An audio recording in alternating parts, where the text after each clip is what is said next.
तीन बहुओं के रवैये से सासू माँ बहुत परेशान थी। दरअसल बात ये थी कि तीनों बहुओं में किसी बात को लेकर अनबन हो गई थी। तब से दूसरे से मुंह फुलाए रहती थी, ना कोई सीधे मुंह किसी से बात करती, ना किसी का कहना मानती। पड़ोसी भी इस बात को जानते थे और जाने कैसे कैसे बातें भी करते। इसीलिए सासू माँ ने तीन अपने कमरे में बुलाया। मैं कई दिनों से देख रही हूँ, तुम तीनों अलग अलग सारे काम कर रही हो। ये सब नहीं चलेगा, तीनों को मिलना पड़ेगा। सास की बात सुनकर एकदम से बड़ी बहू बोल उठती है। नहीं मम्मी जी, मैं इन दोनों के साथ कुछ नहीं कर सकती। मैं इस घर की बड़ी बहू हूँ, फिर भी ये मेरा कहना बिल्कुल भी नहीं मानती। अरे जेठानी जी, बुझकर मुझे डबल काम करवाती है आप, और छोटी मुझसे टेढ़े मुंह ही बात करती है। इन दोनों के बीच हमेशा सैंडविच बन जाती है मेरी, और मैं हमेशा आलू की तरह बीच में मसली जाती हूँ। मम्मी जी, इन दोनों को लगता है कि मैं छोटी हूँ तो इनके पैरों तले दब जाऊंगी, लेकिन नहीं, मेरा भी उतना ही अधिकार है जितना इन दोनों का है। बड़ी आई दोनों मेरी चुगली करने के लिए, मुझे क्या कम समझ रखा है। तीनों बहू एक दूसरे से बहस करने लगती है और सास दोबारा ये देखकर टेंशन में आ जाती है और सबसे कहती है, अब से तुम तीनों सारे काम एक साथ करोगी, आंख बंद करके एक दूसरे की बात सुनोगी। तुम तीनों इस बात को गांठ बांध लो, वरना अगली छुट्टियों में तुम्हारा अपना कैंसिल। सास की बातें सुनकर डर के मारे तीनों हामी भर देती हैं। जी मम्मी जी, मैं समझ गई। हाँ मम्मी जी, जैसा आप कहें। आप जो कहेंगी मैं वही करूंगी। तीनों बहू सास बांध लेती है और वादा करती है कि अब से सारे काम वो तीनों एक साथ मिलकर ही करेंगी। ये सब देखकर सास खुश हो जाती है और वहां से चली जाती है। नीचे जाकर वो देखती है कि घर में शर्मा जी आए हुए होते हैं। सास जोर से आवाज लगाकर कहती है, अरे बहू, जरा चाय बनाकर तो लाना, शर्मा जी आए हैं। बात सुनकर तीनों बहू तुरंत किचन की ओर भागती है और चाय बनाना शुरू कर देती है। मुझे तो एकदम मसाले वाली कड़क चाय पसंद है, तो हम शर्मा जी के लिए मसाले वाली चाय ही बनाएंगे। अरे नहीं दीदी, के मौसम में मसाला चाय कौन पीता है? मैं तो शर्मा जी के लिए इलायची वाली चाय ही बनाऊंगी। ये कैसी बात कर रही हैं आप दोनों? मेरी मम्मी ने सिखाया है कि मेहमान को ज्यादा दूध और शक्कर वाली चाय देनी चाहिए, वरना वो कुछ समझते हैं। तो मैं तो शर्मा जी को ऐसी ही चाय दूंगी। तीनों बहुएं अपने अपने तरीके से चाय में शक्कर, मसाला, पत्ती सब डाल देती है। उबलने के बाद तीनों मिलकर चाय बाहर लेकर जाती है और शर्मा जी और सासू माँ को देती हैं।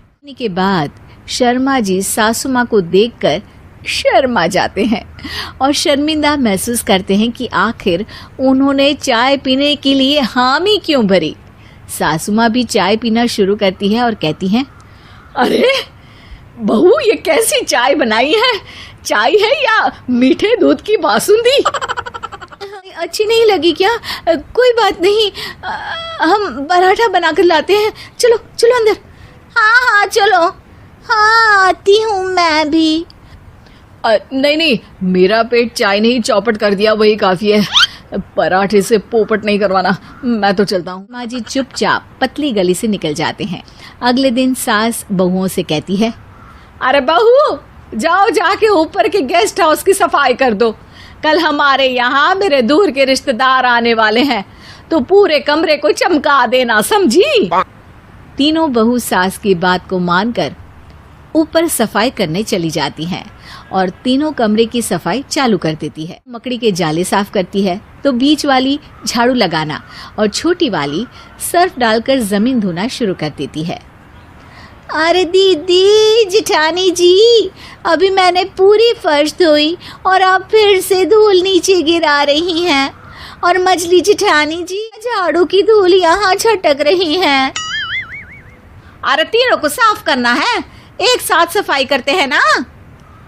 अरे वही तो, हम साथ साथ हैं, घर साफ साफ है। तीनों बहू ऐसे जाती है और 2 घंटे तक एक ही कमरे की सफाई करती रहती है। बहुत देर से अपनी बहुओं को ना देखने के कारण सास ऊपर कमरे में उन्हें देखने जाती है, लेकिन कमरे में घुसती ही वो गीली फर्श पर फिसलने के कारण नीचे गिर जाती है। ओरी मोरी मैया रख दी, आए मेरी तो कमर ही टूट गई रे। तीनों बहुएं सास को उठाती हैं और बिस्तर पर सुला देती है। अरे मेरे हाथ पैर दर्द कर रहे हैं, दबा दो आराम मिलेगा। हाँ जी माँ जी। अरे जी माँ जी। और तीनों बहुएं एक साथ सास के हाथ को दबाना शुरू कर देती हैं। माँ की तो चीख ही निकल जाती है और नतीजा ये होता है कि सास के बचे हुए शरीर में भी दर्द उठ जाता है। हाय राम, ये क्या तीनों ने, अरे मेरी तो किस्मत ही फूटी है कि तुम जैसी बहुएं मुझे मिली। हे भगवान, पूरे शरीर में दर्द बढ़ गया है, अब तो पता नहीं कि चल भी पाऊंगी या नहीं। माफ करो, मुझे गलती हो गई मुझसे कि तुम तीनों को एक साथ काम करने के लिए बोला। सोचा था तीनों मिलके अच्छे से काम करेगी, लेकिन बड़े बुजुर्ग सही 3 तिगाड़ा काम बिगाड़ा। तुम लोगों ने ये बात ना आज साबित करके दिखा दी। तुम तीनों को तो समझाना यानी मानो भैंस के आगे भी न बजाना है। तुम्हें अकेले अकेले काम करना है ना, तो अब से तुम अकेले ही अपना अपना काम करो। तीनों बहुएं लगती है। अरे कहाँ जा रही हो? आप ही ने तो कहा कि अपना अपना काम करो, तो मुझे मुल्तानी मिट्टी लगानी है। अरे मुझे भी तो नेल पॉलिश लगानी है। मुझे ना मेहंदी लगानी है। न सर पीट लेती है और कहती है, अरे मुझे भी लगाना है कुछ। क्या माँ जी? तुम्हारे घर वालों को फोन तुम्हारी हरकतें बताने के लिए।